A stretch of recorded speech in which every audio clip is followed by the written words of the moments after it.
This next panel is fucking up the internet at ICANN. With ICANN, yeah. With ICANN. However, through ICANN. You have to really get on top of that mic. It's tough. Yeah, okay. Maybe I can. Yeah, maybe I should have called this How Global Control on the Internet Works, but I thought I'd make it a little bit more obvious. So I'm Andy Mueller-Maguhn. By nature, I'm a spokesman of Chaos Computer Club. I've been attending most of these 2600 conferences here as well. So normally I'm involved as a speaker of an organization that promotes freedom of information and free flow of information. Since the year 2000, by some strange story, I became director of ICANN. ICANN seems to be a corporation for control of information instead of freedom of information, which of course does not mean freedom of speech at all times in all rooms. Thank you.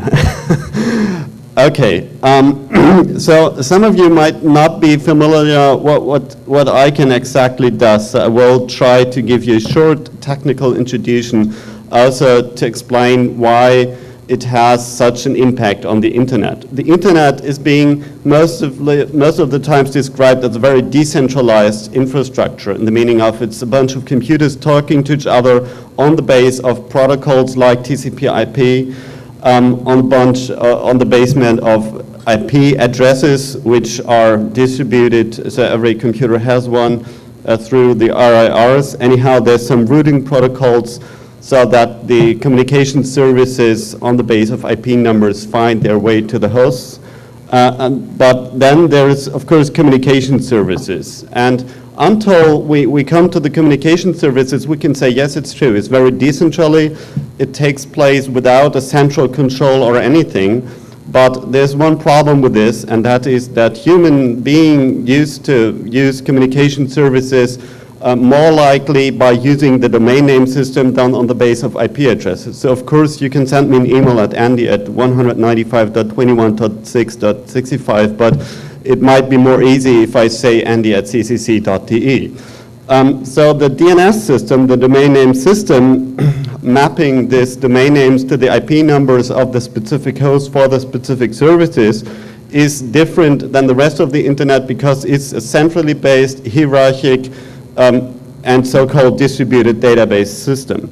So at the other side of the net, if you send me a mail at andy@ccc.de, there's a so-called resolver looking from the top, from the last digits of that email address, for example, what is .de at ccc.de. DE is a ISO 3166-2 code for Germany, and that means it is through the so-called ROOT.ZONE file leading you to a database called a country code top-level domain registry, which contains the record of CCC. So ccc.de is a German database, of course, the ccc.de where it leads to. But the information where the top-level domains registries, so databases is located in one central file called the ROOT.ZONE file, and that file is being distributed over the whole planet, more or less, through all internet service providers by 13 computers called the root name servers. These internet domain name system root servers, it's 13 computers, and normally what is happening is that there's one central place, the root name server A, where this file is being administrated. So for example, if the German registry running .de might have to change one of their IP numbers of their name servers, they just send this information to some place I'll explain very soon, and then they change it here in the root name server A, and then this information gets distributed to the other servers. So 13 servers we have in common. 10 of them are located in the United States, which means they are in the jurisdiction also of United States. It's only 8 of these 10 that are located in US government facilities, such as universities or Department of Defense places or whatever. We have some outside, And normally, if we say Mr. Bin Laden drops a little bigger airplane to this area here, and this all disappears. So normally, and in theory, it is possible to administrate this file at, let's say, Stockholm or some other place. ICANN had a conference on security issues more attached in November of last year after September 11th, and someone mentioned, by the way, that they never tested if this would work, in the meaning of never change a running system. No one right now has ever tested if the distribution of the file could also take place from somewhere else than root name server A. So it's a little bit different between theory and praxis here. Anyhow, the distribution of this file curves has great impact because let's say the United States holding this function here might get into a struggle with a very unlikely case, let's say Iraq. They would of course not do so. But let's assume they would get into trouble with Iraq and declare war on Iraq, where the United States government normally doesn't declare war, just makes war. But okay, that's another issue. Let's say in theory they would declare war. They could of course change the content of the root zone file, mapping the domain name system to the registry of the Iraqi government holding the .aq or IQ records. They could, let's say, delete this entry simple. Then Iraq wouldn't be anymore there on the internet within, let's say, a few days. Of course, the IP connections on all communication service on the base of IP addresses would still work. But the human beings using email services and web addresses and so on, that wouldn't go through anymore. So I'll come to some examples of what happened already in this area. I just wanted to give this as a short introduction, so what this is all about in the domain name system. In the old days of the internet, there was an institution called IANA, where this was more or less nothing else than one person, and that is John Postel. John Postel was the guy who administrated this file. So IANA is Internet Assigned Numbers Authority, which means he did not only attach protocol numbers. If someone, let's say, was so far going to introduce beaming into the TCP/IP protocol, so we could have a molecular transferation over TCP/IP. If that is a good idea is another question, but let's say someone would involve such a protocol, then of course it would need a port number for the TCP/IP protocol. And someone has to do that, and it has to be sure that it doesn't mess up with some other protocol numbers, so that you get introduced, put part in your molecules on the one hand on the planet, and then get mixed up in an FTP server somewhere else. So in the old days, this was an easy one-man job, more or less. And the creation of top-level domains like the German .de was going this way, that someone in Germany found out that there would be the possibility of setting up a registry for this .de ISO 3166 code. And he called up John Postel, said, I'm located here in a place called Germany, that's Europe, and we'd like to set up a registry for, this unused .de top-level domain. And John Postel maybe was never in Germany, but he just looked at his map, said, oh yes, right, it exists, there is something like Germany. And so why don't you just give me your IP number? And he put that IP number in a file called host.txt, and that was the creation of the German top-level domain. That was the whole story, that was all the bureaucratic act, that was it. But John Postel, of course, had not the appearance, as you might see, to be seen as a trustful partner of many governments, starting research at the beginning of the 90s and in the middle of the 90s, seeing that the internet would not only become major infrastructure for social and cultural activity, but also for economic and political activity. So originally there was an idea of going to the United Nations and creating United Nations treaty organization who would, let's say, on the basement of membership of all countries of this wonderful planet, create a more or less bureaucratic institution that would administrate not only this file, but would make the decisions about who is allowed to run the registry, who is under what circumstances allowed to have a second level domain in a registry, because of course we don't have only the country code top level domains, we have the generic ones like com.org.net in the old days, now we have info.biz and so on. And it's of course a vital question, who is allowed to run such a thing, where is it located, who gets access to it, is trademark applied to the people who use these namespaces and so on. What happened is that the United States government, let's say, didn't really like this idea of United Nations. There's two reasons for this. The one is the official one, the other is the real one, I guess. The official reason was, oh, United Nations would be so bureaucratic, and that doesn't fit with the speed of the internet running. So United Nations, that would be not good, and it would be much better if this is done by a private entity, let's say a California company. The true reason, of course, was that in the United Nations, the United States government obviously doesn't have that majority like they have in other so-called international or global institutions. Anyhow, what happened is they created, on the basis of a white paper of the Department of Commerce, a memorandum of understanding of the functions, a contract over the IANA functions, because John Postel did his work also at the University of California, but he got the funding from the Department of Defense for some years already. So they did create ICANN as a company under California law, and to satisfy the other governments who also wanted to, of course, be part of this policy-making game, they created the so-called Governmental Advisory Committee. The Governmental Advisory Committee is not really inside the structure of ICANN. It's just a governmental represents meeting.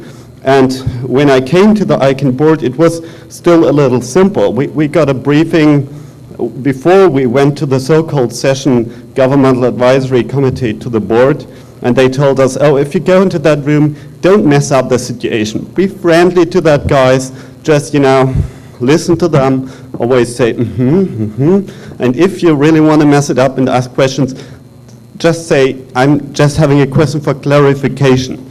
So because at the end of the day, we could go out of that room and ignore what they said. It's an advisory committee. You can listen to the advice, or you can tell them to fuck themselves. Of course, it's not a good idea to tell governmental representatives to fuck themselves. That's the other side of the game. So it's better you behave like, oh yes, it's very important what you said. Oh yes, oh, we're gonna take this into consideration, of course, yes. Blah, blah. But it still means you have the freedom of do whatever you want. I'll come later to this special situation the United States government has, because the contracts, the memorandum of understanding over the IANA functions, and the contract also about this, does of course mean ICANN acts on behalf of the United States government, and if a redelegation, for example, takes place, or if ICANN decides about the creation of a top-level domain, they do this only with the approval of the DOC. That means every single decision has to be approved by the United States government, Department of Commerce, National Telecommunication and Information Agency. And sometimes we get that approval, sometimes not. I'll come to some examples soon. The structure of ICANN, this is the old structure still as in place today, is quite simple. We have three different, let's say, more or less technical policy areas. The one is domain name supporting organization. That's, of course, where the most struggle takes place. The address supporting organization, that's mainly the RIRs, so the regional internet registries, which give out the IP numbers to internet service providers and so on. This is, let's say, working without much discussion. And then we have the protocol supporting organization, which is more or less very questionable if this is within ICANN. Because if you look at institutions like ETSI or ITU or the World Wide Web Consortium, they of course, and the IETF, they of course don't take place on the orders of ICANN. The only thing they have to do with ICANN is if they create a protocol, this has to be, let's say, approved maybe by the IANA and sent out as an information to the people who use the IANA functions. But if you listen to people like John Claston, who has been working a lot on creating protocols, when he goes to ICANN meetings, he used to say, oh, it's so good that ICANN doesn't work. Because let's think about what would happen if ICANN would give orders to people developing protocols and telling them what to do and what not to do. This would be even more problematic. Anyhow, when John Postel, let's say, did this as a one-man show, he already made one thing wrong, and I think that we will have to pay a lot for that.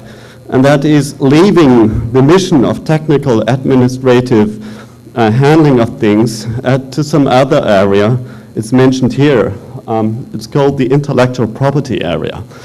It means we have a few representatives from lawyers, from the MPAA, from all these nice people claiming interest on trademarks, on all kinds of intellectual property ideas. And to give you an idea what's happening here in Montevideo, last year we had a September meeting of about, I counted the statistical list, we had about 450 attendees all in all. We had about 320 intellectual property people there, and we had about 100 governmental representatives. And yes, there were some people who know about technical details as well. But it has not been the majority. So, of course, these people are well organized. They are able to come to meetings all over the planet. They have legal advice. They have technical advice. Of course, they buy it just. So this is a little bit a problem. The original idea of ICANN was to have a balance of interest between users and stakeholders, so-called stakeholders.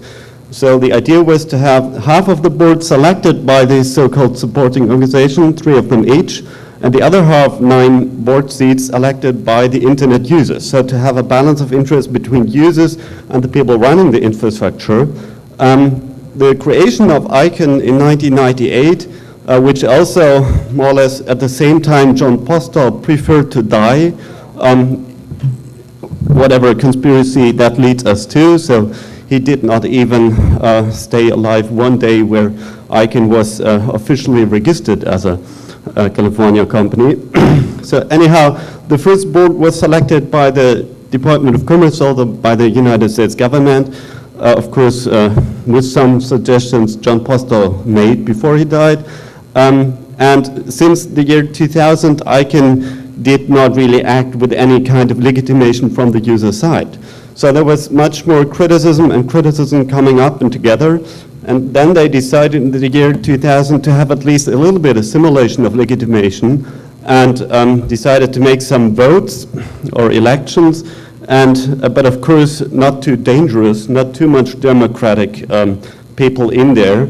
So they only allowed the selection or election of 5 of these 19 people. And I could tell you now a long story, but anyhow, I'm one of them, and I am here allowed to represent all European internet users, which is a pretty tough job, and it's unpaid as well.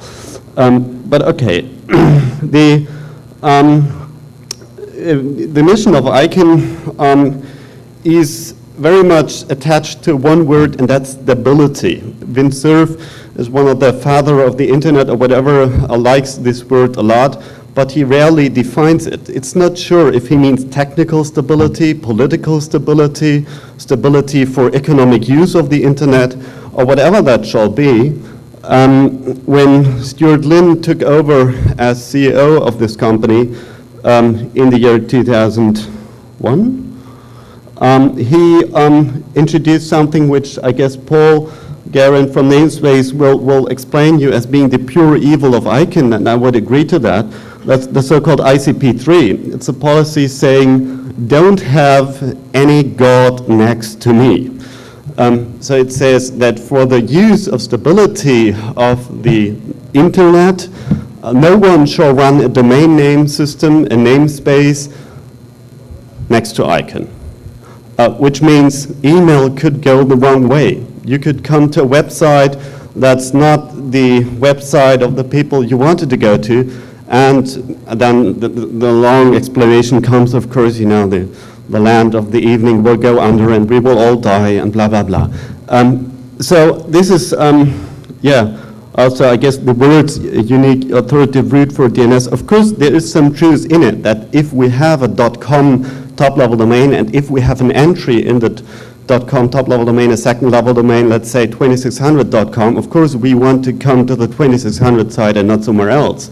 But this, I guess, is not a reason to say we shouldn't have Coca-Cola.sucks domain, because the creation of top-level domains where the registries would explicitly have a policy to not give the trademark owners their name, but give it to people who, let's say, want to report about consequences for the environment, for treating of human beings or whatever. This is all kinds of ideas that will not likely take place into ICANN, because we have this majority of nice intellectual property people telling us that it is simply not possible to give a domain name to someone who's not the owner of the trademark.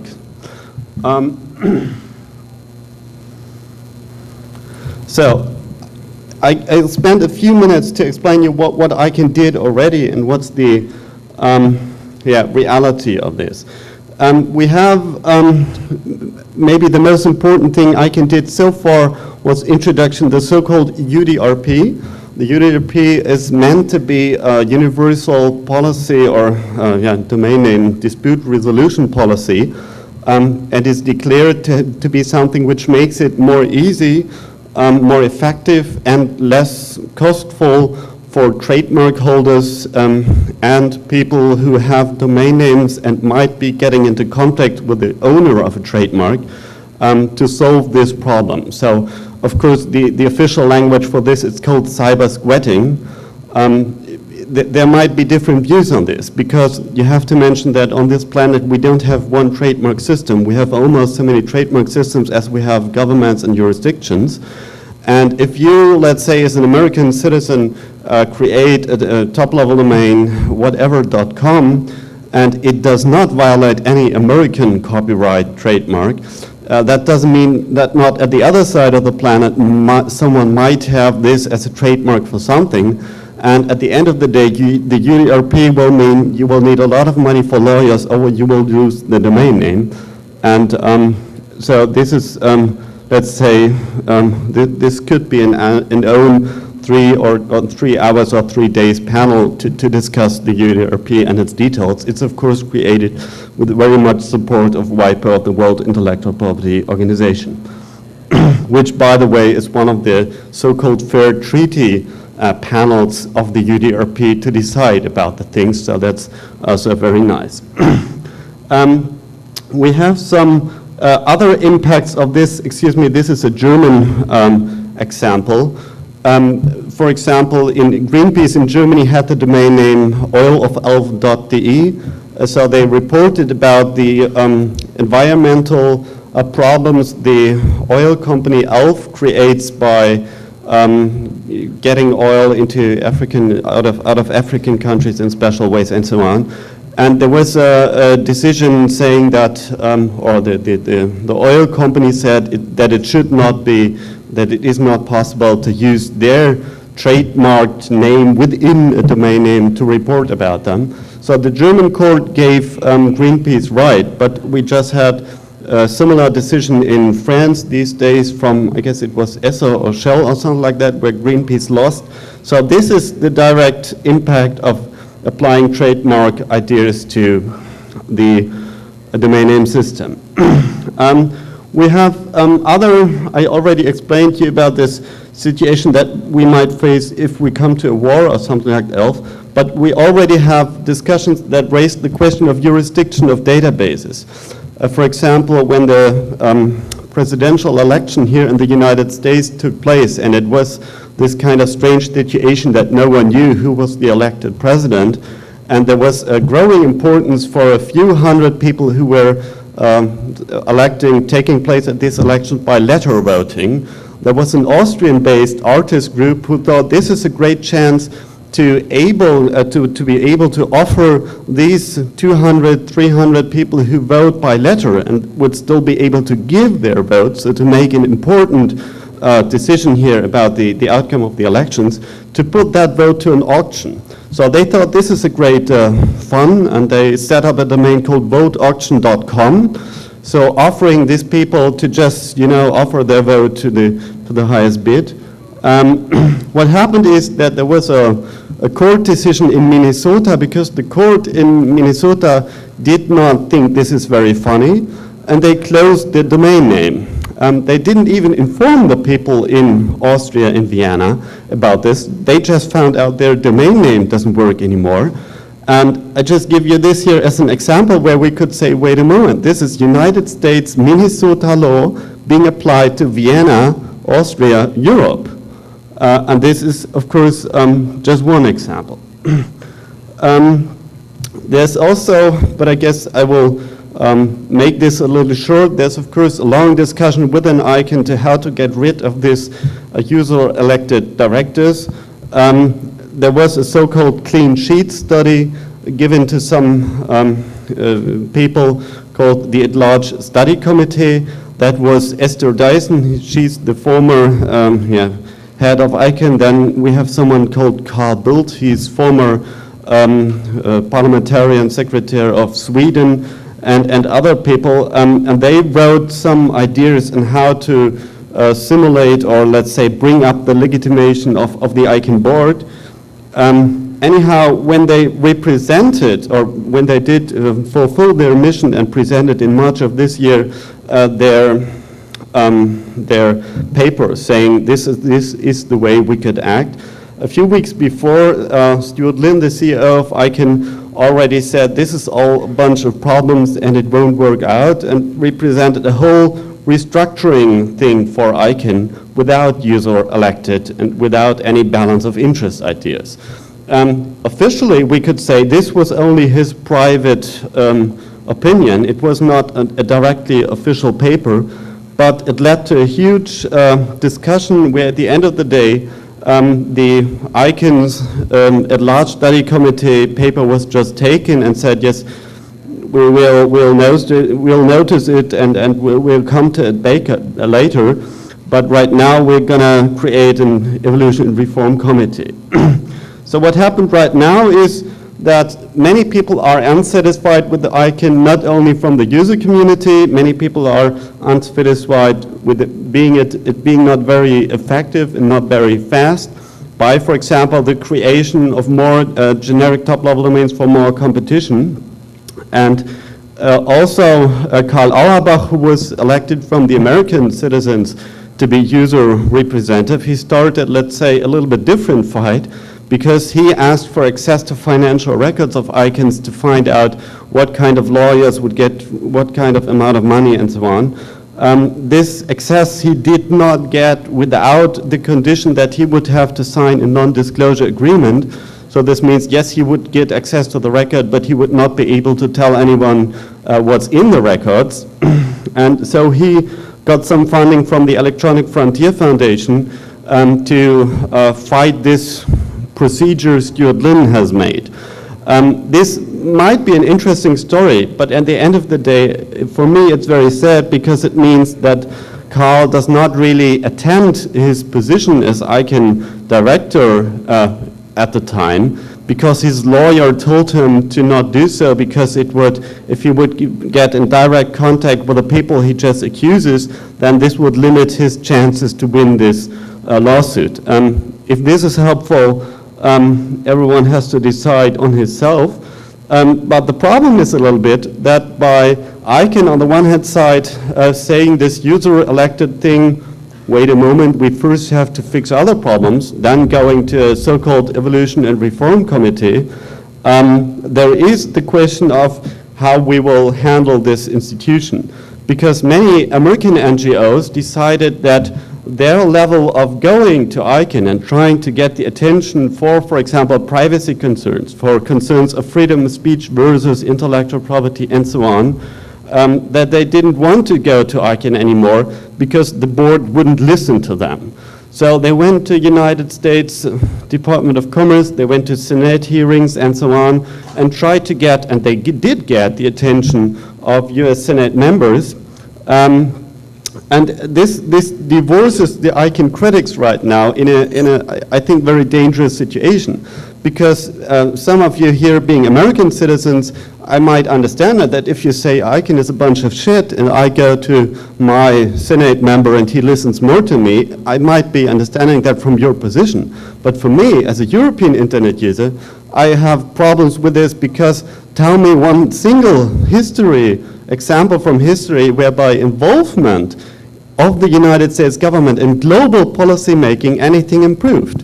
I'm sorry to say I don't know such an example. And this brings me into the problem of that the ICANN critic scene and the NGOs divorce right now a little bit. And this does not make me any happy. Anyhow, so there is a few current problems and a few options. Of course, I have Paul Garrin here who runs Name.Space, which is a complete alternative system of the domain name system, more or less. That's, of course, a practical escape, maybe. But the question is, of course, how reasonable, how realistic is it that the majority of internet users will be able to use any alternatives? This, of course, has to do with this ICP3 problem, saying don't have any God next to me, which means the majority of internet service providers will simply not provide any alternative domain name system to their internet users. So we have the question, I'll get to you very soon. This is my last slide. So the question of NGO representation in decision-making bodies such as ICANN is emerging because ICANN, of course, said this user representation in ICANN, they didn't see the point, they didn't understand it. And I think it's very important to be able to address specific issues where users are affected by policy bodies like ICANN is. The funding of such NGOs, of course, is a critical matter because if you look in what ways the industrial people, the intellectual property people come to ICANN meetings, just go there and invite hundreds of people to dinners and so on. Of course, the NGOs are not possible to act that way all the way.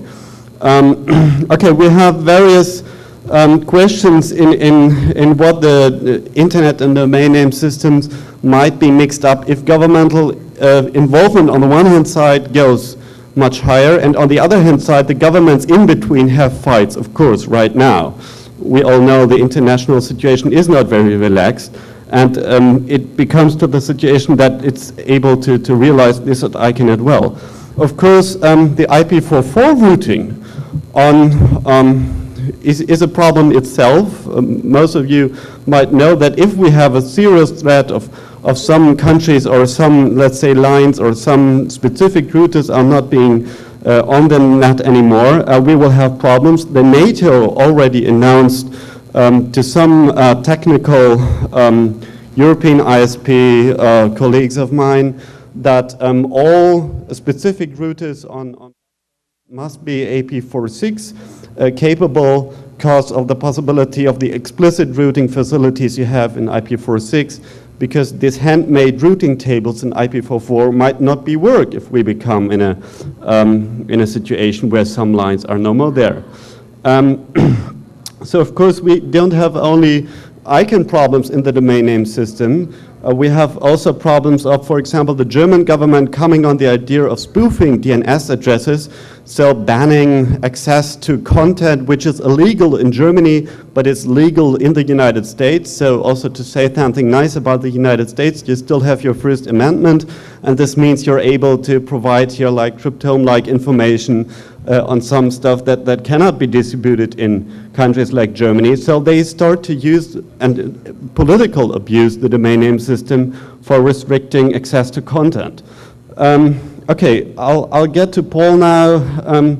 So he's able to say something about the alternate root situation, and also we have some people in the audience who know the ICANN game a little bit and might like to comment that.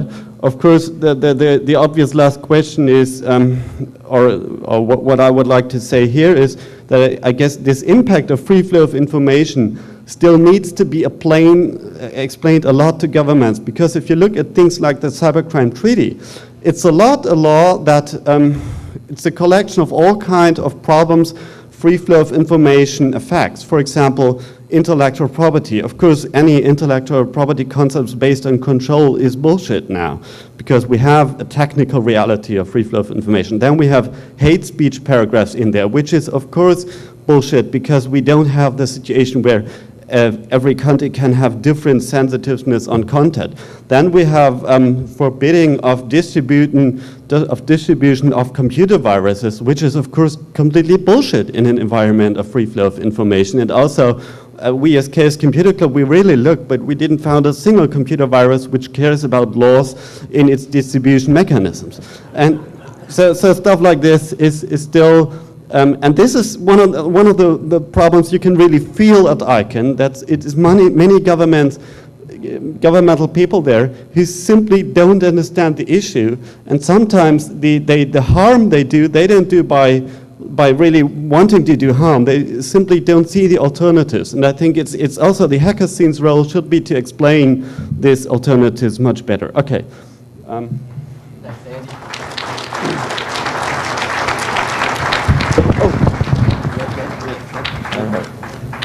That's the ICANN conspiracy mind control. Hey, hi everybody. I'm Paul Garrin, the founder of Name.Space and FREE.THE.MEDIA.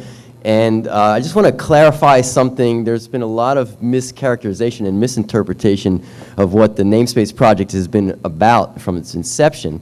And first of all, I want to say very clearly that Name.Space is not, never was intended to be, and hopefully will never have to become, an alternate root. What Name.Space has always been about from its first day is about public access and free expression.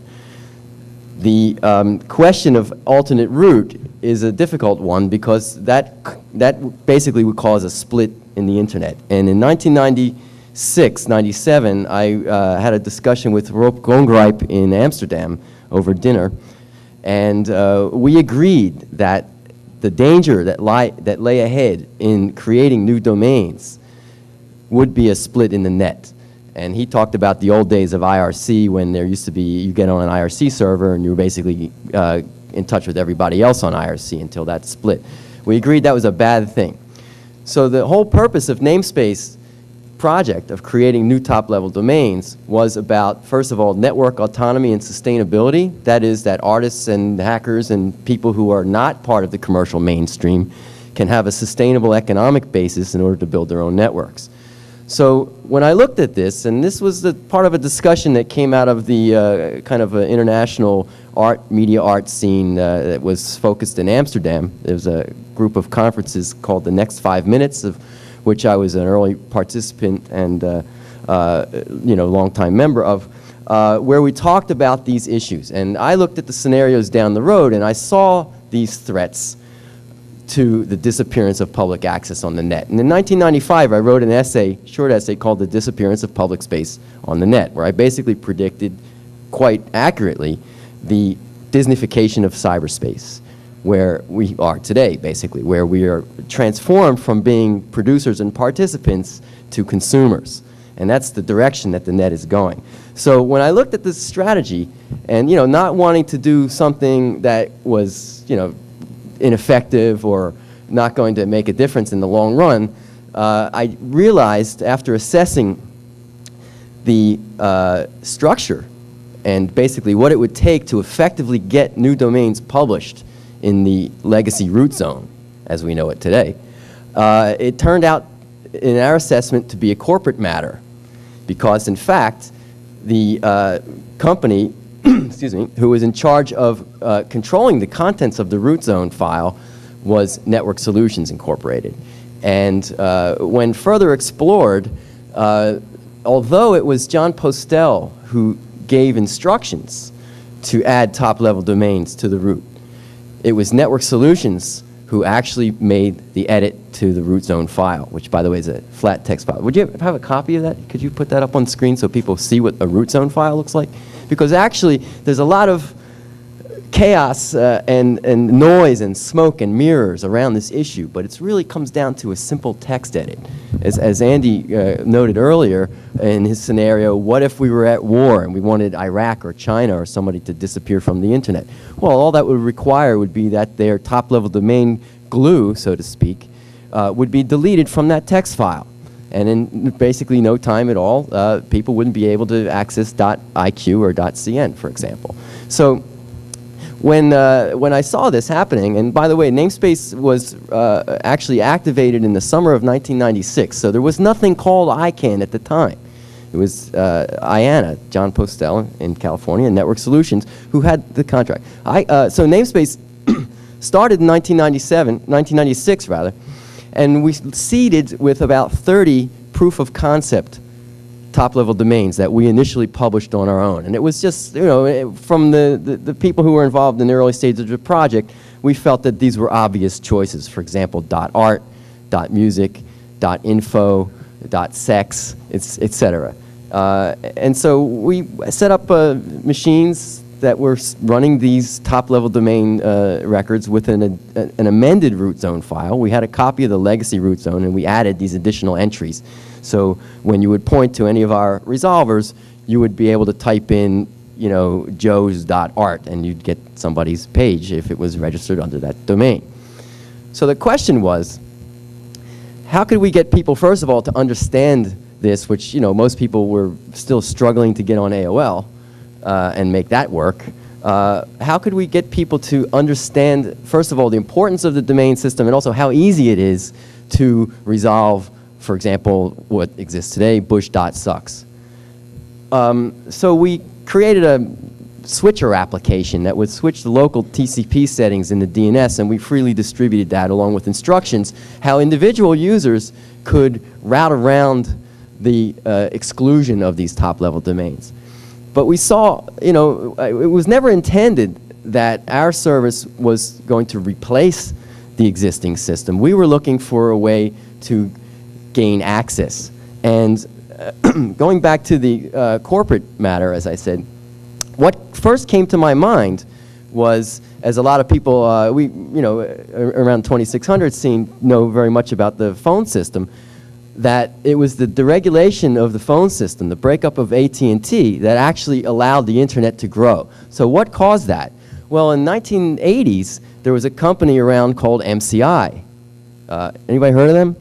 They weren't very big in those days, but they were attempting to provide alternative long-distance services where you could just pick up your phone and dial a 11-digit code, and you would then be able to get to some cities. Wasn't full coverage. So in 1978, I think it was, or 77, MCI challenged AT&T on the basis of antitrust, specifically for violations of the Sherman Act, which is denial of access to an essential facility. In the case of AT&T, who up until 1983 was the telephone company monopoly in America, and it was a government-sanctioned one at the time too, it was ruled in 1983 that AT&T could not exclude MCI from patching into their local switch in order to route long-distance calls directly. So now the rest we know is history.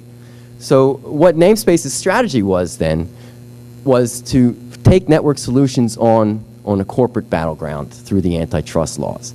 And that was the basis for gaining access to the root zone. Now, when we first sent the letter, I signed a letter on March 11th, 1997, announcing the fact that Name.Space was in existence and that we were at the time publishing about 350 top-level domains that were suggested by a public survey that we were conducting on an ongoing basis where people could suggest new domains.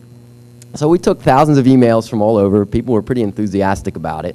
And we asserted moderate editorial control, what we thought would make sense generically to serve the largest number of users, and we published those domains. So I sent the letter of request on behalf of Name.Space to Network Solutions, and they responded with a phone call.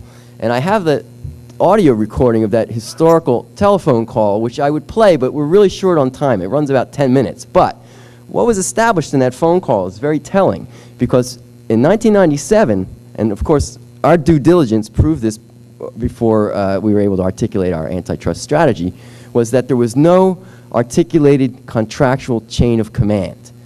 So when we first called Network Solutions, basically they said, well, it's not up to us to decide what top-level domains in. We do what IANA tells us to do, what John Postel tells us to do. And when questioned further by our then attorney, Michael Donovan, they said, well, do you have a contract with IANA? And their response was, we have a contract with IANA. No, we don't have a contract with IANA.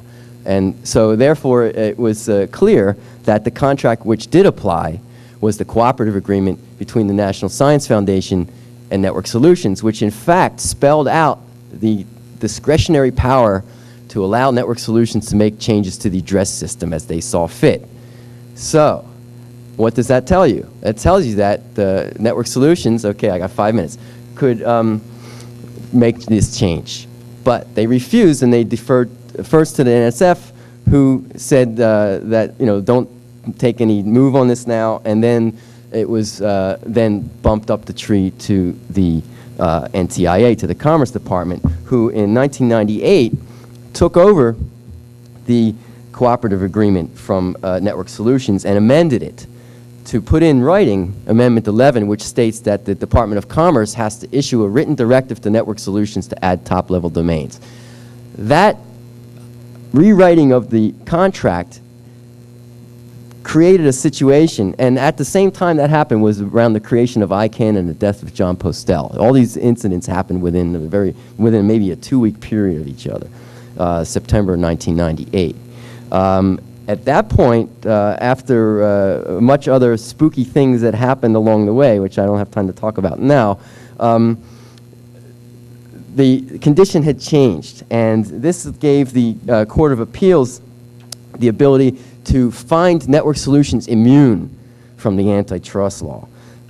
It says here, although NSI's antitrust charges were immunized in the Name.Space case, the court was careful not to extend the antitrust protection into the future and was clear to state that simply having a contract with the government does not by default confer immunity. Name.Space is surely correct in arguing that the existence of a government contract does not automatically confer a federal agency absolute antitrust immunity onto a private contractor. However, the conduct being challenged by Name.Space in this appeal was compelled by the explicit terms of NSI's agreement with a government agency and by the government's policies regarding proper administration of the DNS. So in other words, it was a policy decision and not a legal decision. And so the antitrust challenge still remains. However, I don't see that as the way to go, and I think ICANN, as I had seen from the beginning, is really mainly smoke and mirrors, because where the power lies is the Department of Commerce. And in fact, I agree with the concept of the internationalization of the net and things like that, but one thing you could say our lawsuit accomplished is that we smoked them out because there was not an articulated chain of command. Name.Space's argument was that the DNS and the root domain is a global commons, and that there should be non-discriminatory and equal access as the antitrust laws apply. Now, when the government stepped in and asserted their authority, basically what they're doing is denying us our right to publish. And what does that sound like to you? Sounds like a First Amendment violation. So the strategy to go forward now is I have an organization called FREE.THE.MEDIA. FREE.THE.MEDIA is transitioning to the nonprofit management of the top-level domains that Name.Space has published. And for example, we are the publishers of .sucks, and the policy that Andy discussed earlier, where a trademark holder wouldn't be allowed to register Microsoft.sucks, for example, would be the case. So they're telling me to wrap up now. I wish I had about 10 more minutes to go into this, but basically you can come by. We're going to have a table here tomorrow. You can support our organization by joining FREE.THE.MEDIA and by registering in some of the new domains and petitioning the Department of Commerce for access to the legacy root so we can exercise our rights to free speech and public access. Thanks a lot. By the way, there's a new book out called Ruling the Root, MIT Press. This is by Professor Milton Mueller, Syracuse University. I suggest you read it because this does lay out some of the history. Thanks.